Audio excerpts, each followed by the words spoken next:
Is Vice President Harris still in charge of addressing the root causes of migration from El Salvador, Honduras, and Guatemala? She is, and I just announced a commitment that she's announcing this afternoon. So then why is it that she has not spoken to the president of Guatemala since June? That's 6 months.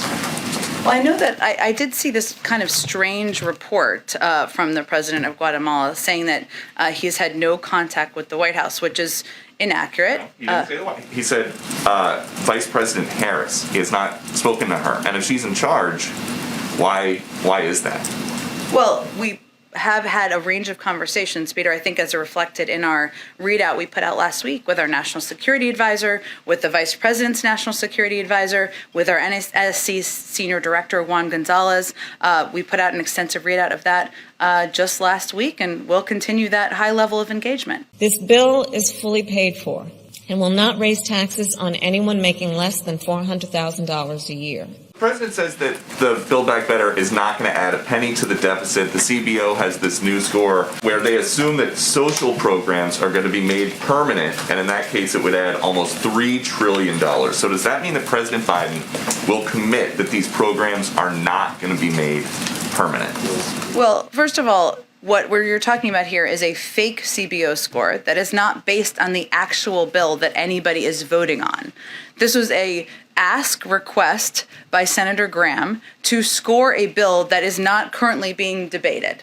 That is his prerogative to do. But what our focus is on the existing bill that will lower the deficit, that will also, over an additional 10 years, pay for the $2 trillion tax cuts that Republicans didn't pay for. They're welcome for that. So I would say, Peter, to your question, the president has conveyed very clearly, multiple times publicly, that he would like programs, if they're extended, to be paid for. That remains his commitment. But it's important to understand that when anybody raises a question about this new CBO score, it is a fake score about a bill that doesn't exist.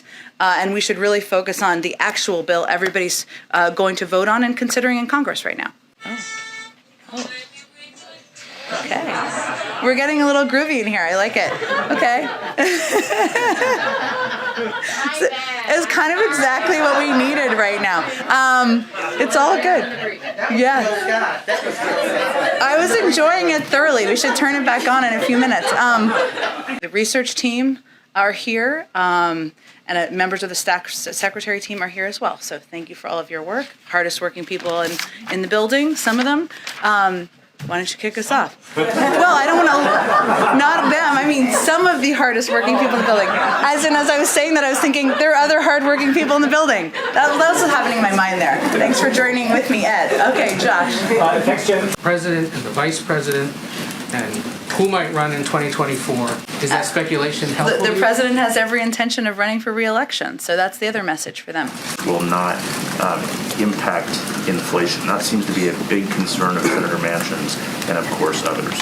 Well, what we've been trying to do, and I'm sure the president, if this is part of what Senator Manchin would like to discuss, will make this case directly as well. That is to highlight the fact that it's not just us, but it is a range of economists. It's 17 Nobel laureates who have conveyed this will help address inflation over the long term. And that when we talk about inflation, and this may be the way that the president and Senator Manchin can discuss this in a more accessible and human way, it's about how we lower costs for the American people and people who are looking at their budgets for next year, maybe the first quarter of next year or the first half of next year, and they're trying to figure out how to pay for childcare, and they're trying to figure out how to make sure they can put food on the table. And this Build Back Better plan will help lower costs. I think the inflation rate would be slightly higher in 2022 and 2023 with the Build Back Better than it would be without the Build Back Better.